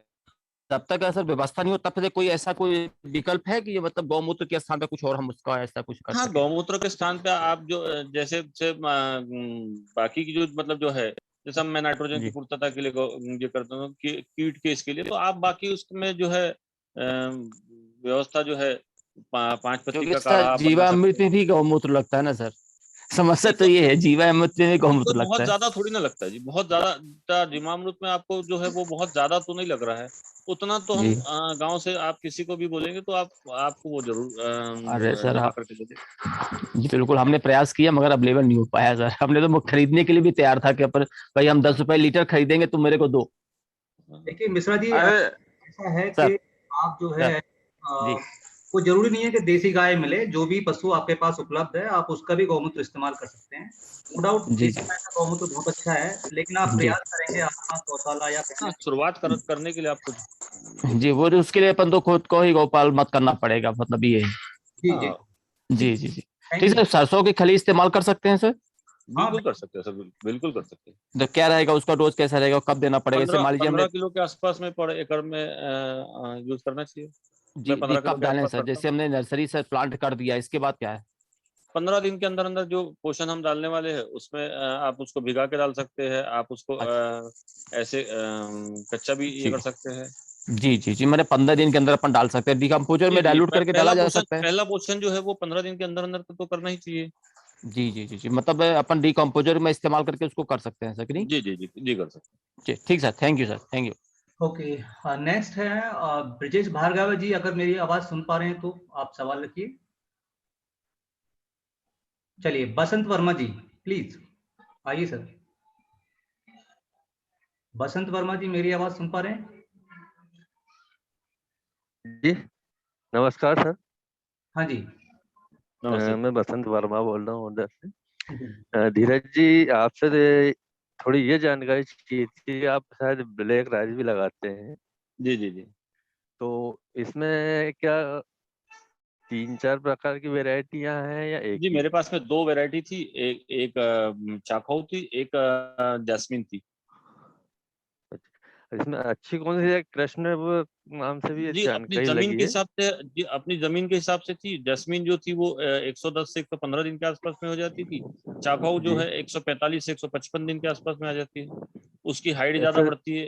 जी, इसमें सर कोई जंगली वैरायटी भी आती है कि मतलब जो पुरानी ये है एक जंगल तीसरी में तीसरी वैरायटी भी है जंगली, जो मतलब धान में निकल आती, लेकिन मेरे पास में वो है नहीं, मैंने उसका किया नहीं खेती। अच्छा, ज्यादा चलन में कौन सा है सर? चाकाऊ सबसे ज्यादा चलन में है, जो बढ़ती है वो। अच्छा, थैंक यू सर। उसमें उसमें थोड़ा एरोमेटिक सुगंध भी है चाकाऊ में। अच्छा अच्छा, जी तो सर ये सीधी बुआई भी हो सकती है इसकी क्या? हालांकि एक बार आपने मुझे सीड भेजा था पर वो जी जी जी किसी कारण से उग नहीं पाया जी था। जी जी हाँ, 4 साल पहले मैंने भेजा था। हाँ, जी, तो मैं इस इसलिए साल भी पूछा भेज कि दूंगा। नहीं नहीं, वो तो कोई बात नहीं, मतलब सीधी बुआई से भी कर सकते हैं क्या अपन ब्लैक नहीं, राइस? मैंने की तो नहीं है जी। वो उग तो आया था क्योंकि सर। सीधी सीधी बुआई में जो है, मेरे हिसाब से तो सीधी बुआई जो है वो 115 दिन से पहले की ही कर लेना चाहिए। ज्यादा से ज्यादा बसंत जी, 120-25 दिन वाली बसंत कर। जी, जी जी बसंत जी, इस बारे में थोड़ी सी आज जो है परिचर्चा के बीच में अपने विशेष मुख्य अतिथि प्रोफेसर बीएन सिंह सर सीधी बुआई के बारे में कुछ 2 शब्द बताएंगे आपको, किस तरह की किस्म ओके। लेनी चाहिए। और एक जी स्पेशल सेशन जो है, एक अन्य किसान जो सीधी बुआई में बहुत सिद्धहस्त हैं, हमारी हाँ, कोशिश है कि 5 जून को आप उनसे मिलेंगे इसी प्लेटफॉर्म पे बलराम संदेश में। हाँ, ओके तो सर, आपका जो थैंक सवाल यू। जवाब है श्री विधि से जी जय जी विधि। जी, ओके ओके। धीरज सर, एक से वही ब्लैक राइस को लेके मेरा भी एक सवाल था। जी जी इससे सर ने बोला कि 110 से 15 दिन की वैरायटी है जी, जैस्मिन की। सर, जैस्मिन की। सर क्या रेट है सर, और मतलब क्या इसका मतलब टेस्ट वगैरह कैसा? रेट के बारे में तो सर मैं मेलों में बेचता हूँ। जब मैंने 4 साल पहले जो है हमने 300 रुपए किलो बेचा था। अब लास्ट ईयर जो है हम लोग 150 रुपए किलो पे थे। तो वो तो अपनी इसके हिसाब से रेट का तो कोई बोल ही नहीं सकते। और टेस्ट जो है उसका चाखाऊ का ज्यादा अच्छा है। क्योंकि इसमें जो रहता है कि इसका नॉन पॉलिश रहता है। तो उसको पकाने के वक्त में उसको पहले दिन उसको भिगा के रखना चाहिए। ठीक है जी। जी, सुखविंदर सिंह जी फतेहाबाद, आप आपका माइक ऑन कीजिए, आपके हैंड रेज है। जी नमस्कार जी, मैं सुखविंदर सिंह फतेहाबाद हरियाणा से। सर ये 1 एकड़ में श्री विधि में कितना सीड लगाते हैं आप? कि ऐसे तो मतलब नर्सरी जो है 3 किलो से 5 किलो या 6 किलो के आसपास में मैं रखता हूँ। ठीक है जी। जी 6 किलो के और आसपास में गिरता। वो हमारी नर्सरी की मतलब जैसे जैसे हमारे उसमें नर्सरी में टाइम जाते जाएगा।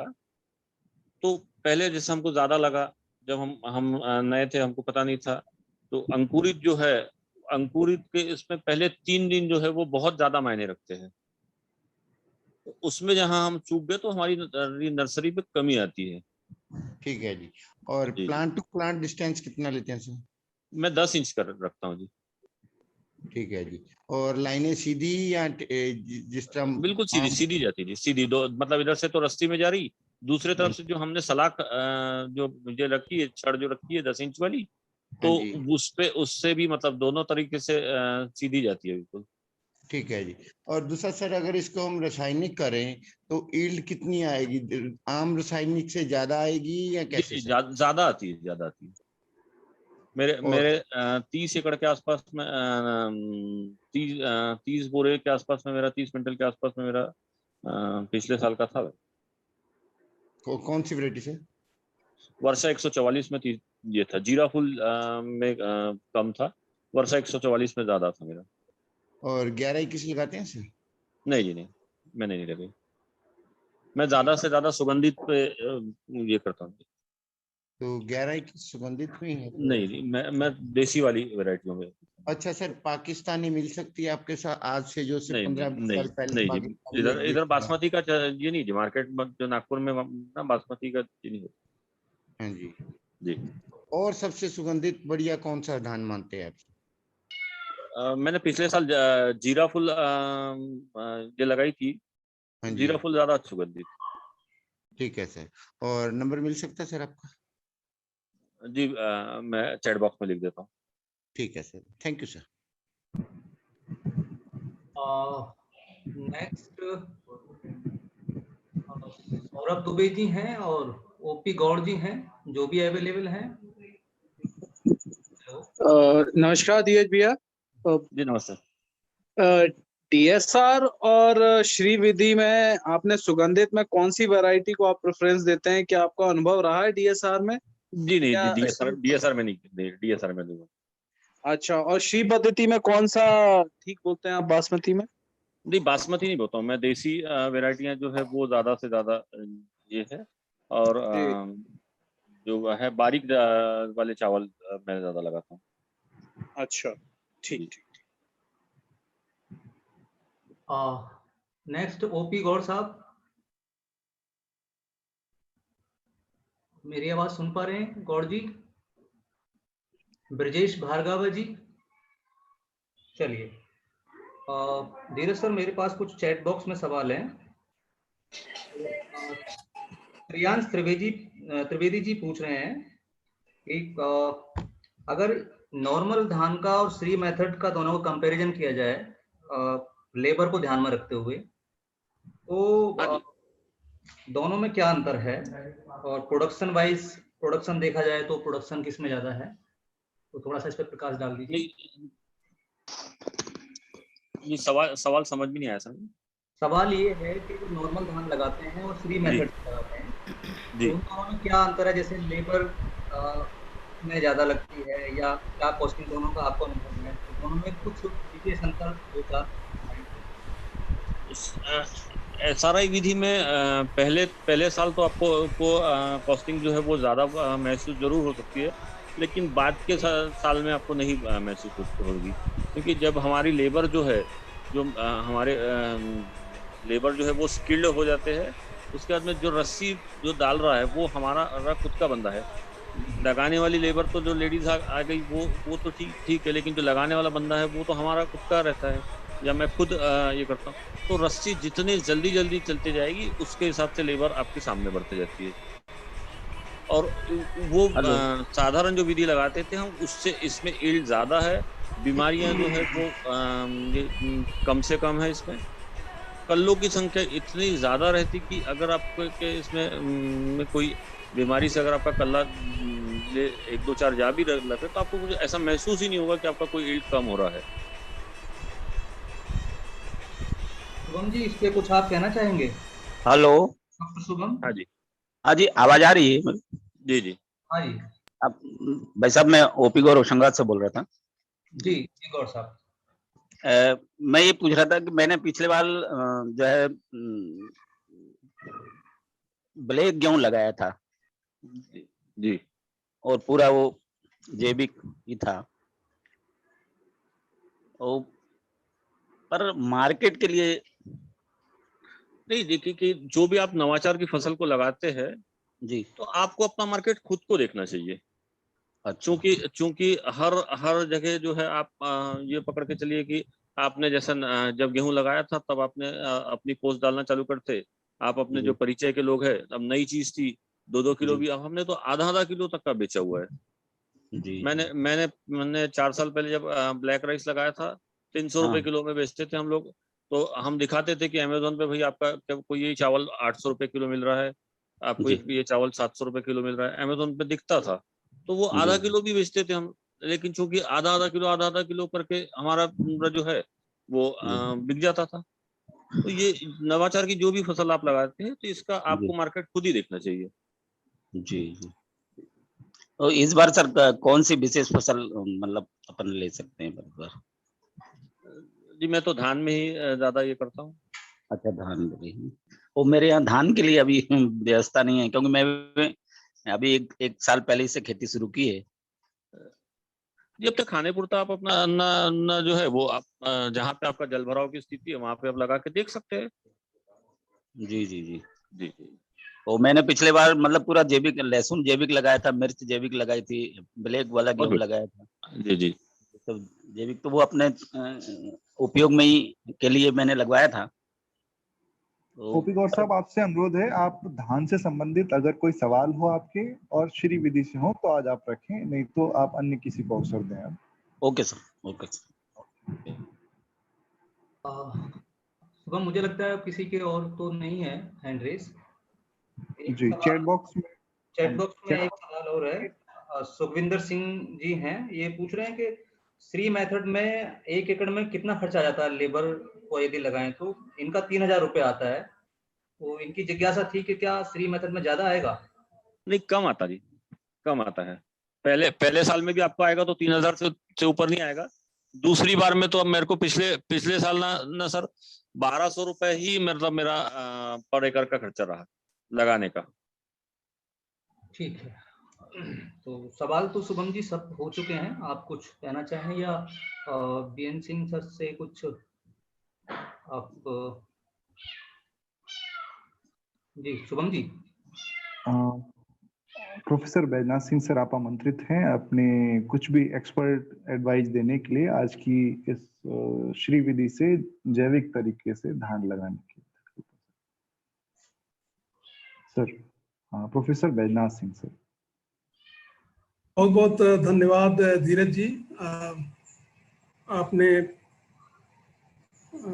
ऑर्गेनिक फार्मिंग भी मतलब जैविक कृषि भी बताया और एसआरआई भी बताया, दोनों चीज़ों को मिक्स कर दिया। और आप जो चकाओ वैरायटी है जो मणिपुर की है और ब्लैक राइस है उसके बारे में भी बताया। देखिए, ये जो चकाओ वैरायटी है इसको जीआई टैग मिला हुआ है, मतलब कि आप अपने खाने के लिए तो लगा सकते हैं क्योंकि ये वहाँ की क्या बौद्धिक तो नहीं लेकिन भौगोलिक क्या कहते हैं कि संपदा है।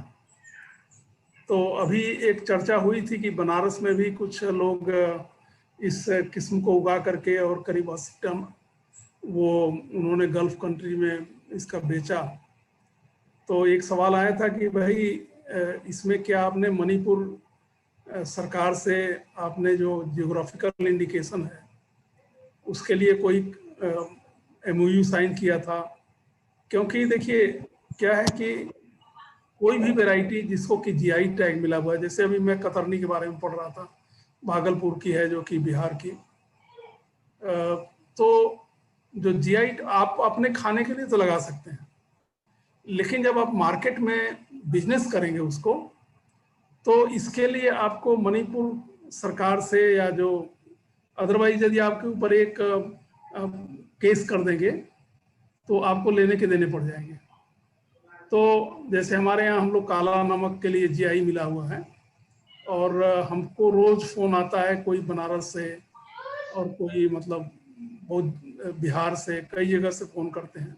तो हमने कहा देखिए आपको ये छूट है कि आप अपने खाने के, यहाँ तक कि फैजाबाद के किसान ने फेसबुक पे डाला था और हमने उनको लिखा कि फैजाबाद जो है जीआई एरिया में नहीं है, उसके बाहर है, और यदि आप फेसबुक पे इसका एडवर्टीजमेंट करेंगे तो आपके ऊपर जो है केस किया जा सकता है और आप जो है मतलब आपको जेल भी हो सकती है।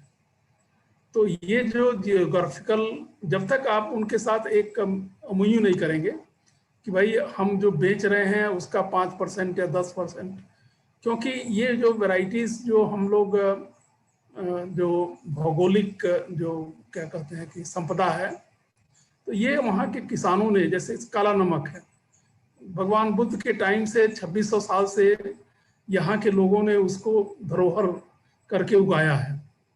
या जैसे बासमती था तो पंजाब के किसानों ने या जो उत्तराखंड है उत्तर प्रदेश के किसानों ने उस समय संकलन करके उसको प्रिजर्व किया था। तो अभी मध्य प्रदेश में जो है बासमती ग्रो हो रही है, लेकिन वो दिल्ली के नाम से बेचते हैं। अभी वो केस जो है पेंडिंग है कोर्ट में, जो है सुप्रीम कोर्ट तक गया है। हालांकि पहले क्या था कि ये सब चीज़ें नहीं थी, कहीं से भी कोई वैरायटी ला करके और उगाता था, और कोई उसमें जीआई की बात नहीं थी। लेकिन क्या हुआ कि एक टेक्सामती का केस आया जो कि अमेरिका में, जब मैं कटक में डायरेक्टर था तो एक आदमी बैंकॉक से फ़ोन किया, सरदार जी थे, उन्होंने कहा साहब हम वहाँ बासमती उगाना चाहते हैं और उसके लिए हमको बीज चाहिए। तो फिर मैंने सरदार जी को कहा कि आप तो उस क्षेत्र से आते हैं जहाँ पर कि इसको जीआई टैग मिला हुआ बासमती का, तो यदि ये बासमती मतलब कि आप थाईलैंड में ग्रो करके और एक्सपोर्ट करेंगे, तो आपके जो पंजाब के किसान हैं जिन्होंने कि इस वैरायटी को इतने सालों तक मेंटेन किया हुआ था, या पाकिस्तान का जो पंजाब क्षेत्र है जहाँ पर कि इस वैरायटी को प्रिजर्व करके और उन्होंने टाइप 3 है या बासमती 370 है उसको निकाला, तो उन किसानों का या उस क्षेत्र के लोगों का क्या होगा। तो उनको थोड़ी समझ में आई और उन्होंने कहा कि नहीं नहीं आपका कहना ठीक है। और हमने कहा कि आपके यहाँ तो एक वैरायटी है खाउडाक माली, वो पूरा वर्ल्ड में एक्सपोर्ट होती है, तो हम क्या मतलब इंडिया में भी उसको ग्रो करके और एक्सपोर्ट करना शुरू कर दें।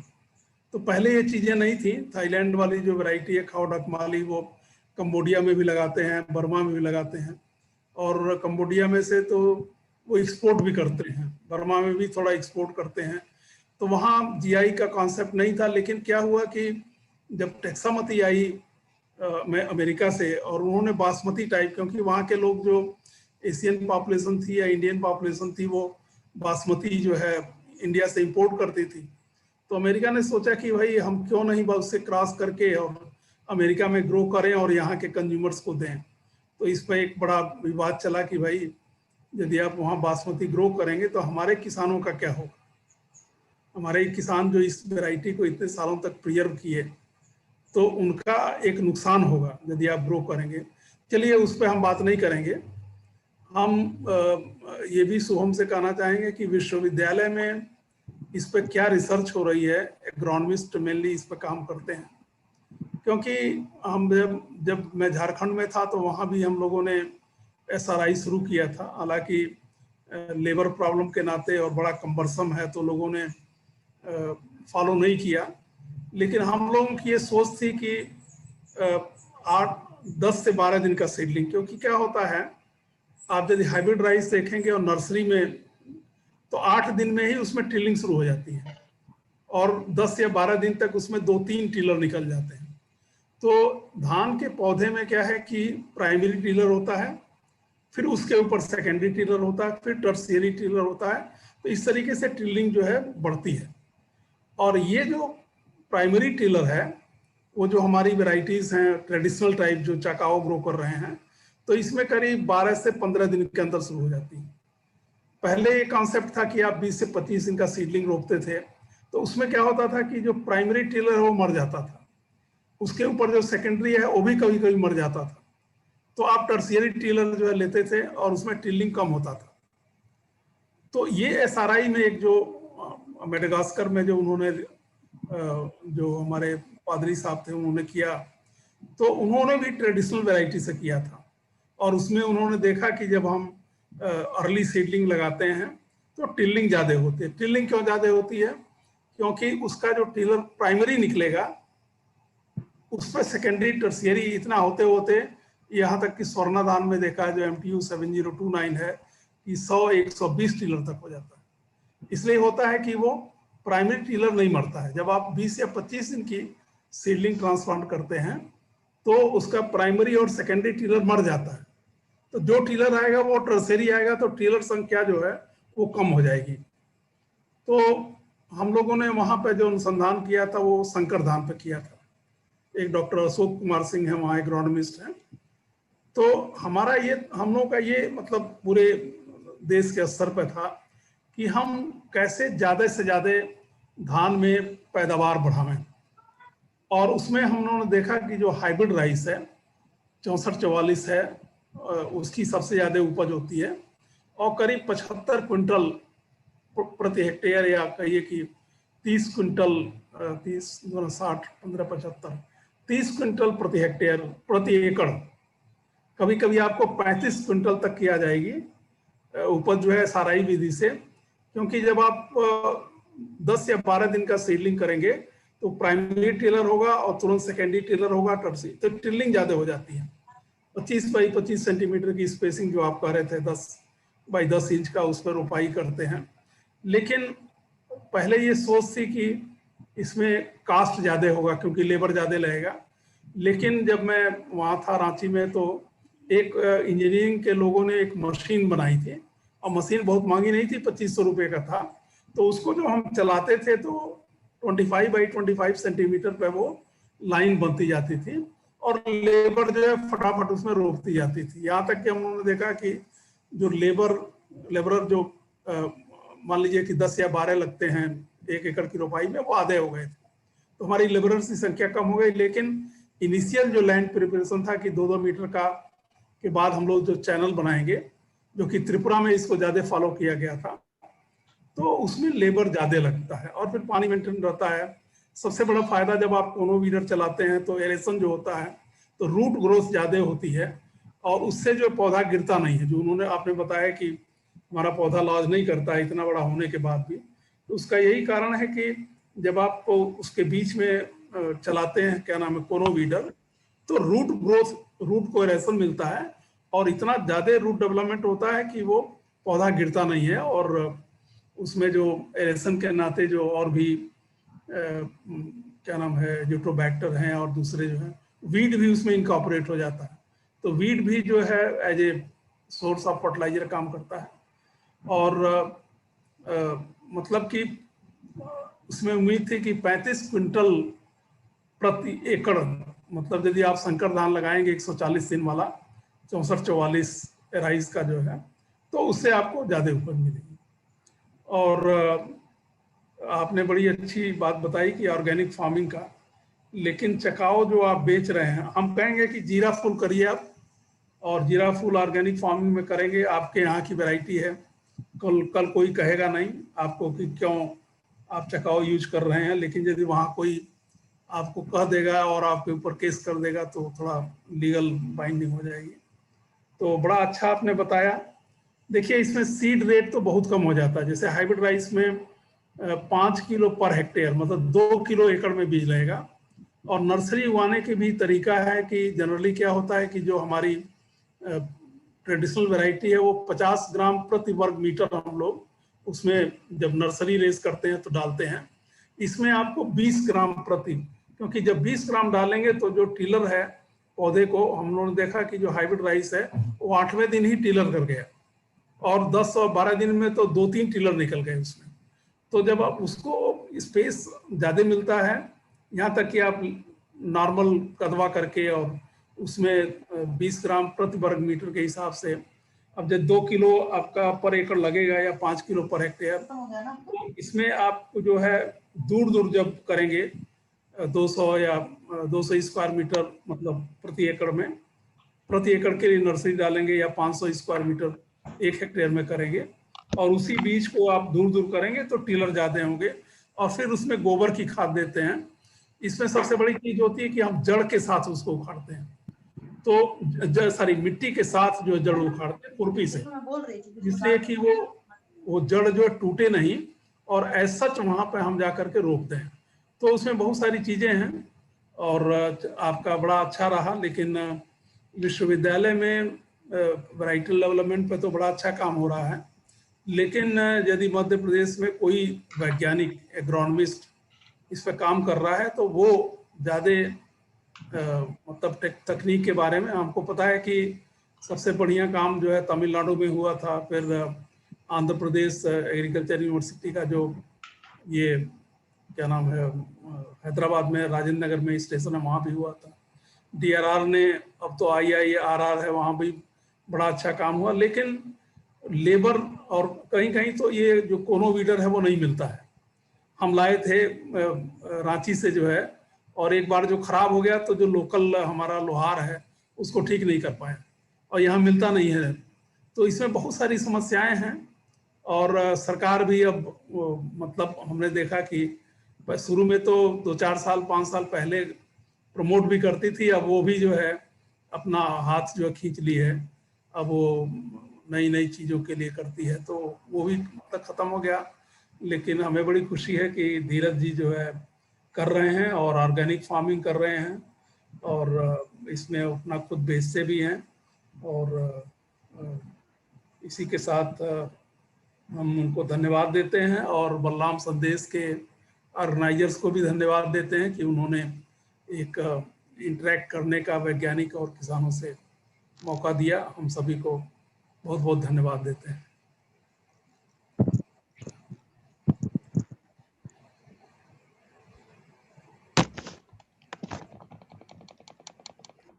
जी सर, बहुत बहुत धन्यवाद सर। आपने जो टेक्निकल बातें थी वो सब हमारे पार्टिसिपेंट्स को बताए वैज्ञानिक तरीके से, तो इसके लिए आपका धन्यवाद। और मैं अब धन्यवाद के लिए डॉक्टर प्यासी सर को आमंत्रित करता हूं कि वो आए और धन्यवाद दें, और कुछ रिव्यू तो सर ने कर ही दिया है। जी प्यासी सर प्लीज। हाँ, आज के मुख्य वक्ता आदरणीय धीरज गहलोत भैया और हमारे एक्सपर्ट, और जिनके स्नेह और आशीर्वाद से हम धान की सीरीज का जो है संचालन बहुत बढ़िया तरीके से कर पा रहे हैं। निश्चित रूप से आज का वेबिनार किसान के परिदृश्य में हमारे जो पुरातन प्रजातियां हैं, जिनको कि कहीं ना कहीं हम अधिक उत्पादकता के परिप्रेक्ष्य में जो है छोड़ चुके हैं, लेकिन उनके स्वाद के दृष्टिकोण से आज भी हम चाहते हैं कि हमें खाने को वही प्रजातियां मिलें। उस परिप्रेक्ष्य से धीरज जी का प्रयास बहुत ही अच्छा है, और निश्चित रूप से इन्होंने जैविक माध्यम से उसको उत्पादित कर आम किसानों तक पहुंचाने का, आम उपभोक्ता तक पहुंचाने का बहुत ही अच्छा प्रयास किया है। जैसे आज आवश्यकता है कि हम जैसे बात करते हैं कि हमारा फैमिली डॉक्टर कौन है, उसी तरह समय के साथ ये भी आवश्यकता है कि हमारा फैमिली किसान कौन। जो लोग शहरों में रहते हैं और अपनी दौड़ धूप भरी जिंदगी से में इतना समय नहीं निकाल पाते कि वो अपने लिए जो भोजन की आवश्यकता है उसका सही चुनाव कर सकें, उनके लिए आवश्यक है कि उनके पास उनका स्वयं का जो है फैमिली किसान होना चाहिए।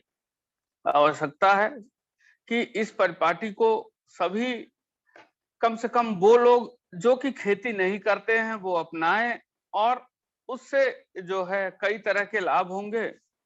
उसमें सबसे बड़ा लाभ ये होगा कि हम एक किसान से सीधे जुड़ाव महसूस करेंगे, हम उसके उत्पादों को जो है एक महत्व देंगे, और उसके उत्पाद हमारे जो आवश्यकताओं की पूर्ति है वो उसके पास एक जो है, ऐसे अगर 100 किसान एक फैमिली फार्मर के पास हों तो निश्चित रूप से वो किसान की भी आर्थिक रूप से मदद करेगा, साथ ही साथ जो है हमें भी हमारे स्वास्थ्य के अनुरूप जो है, हमें अपने स्वाद के अनुरूप जो है खाने की वांछित जो है प्रजातियों का जो है उत्पाद प्राप्त होगा।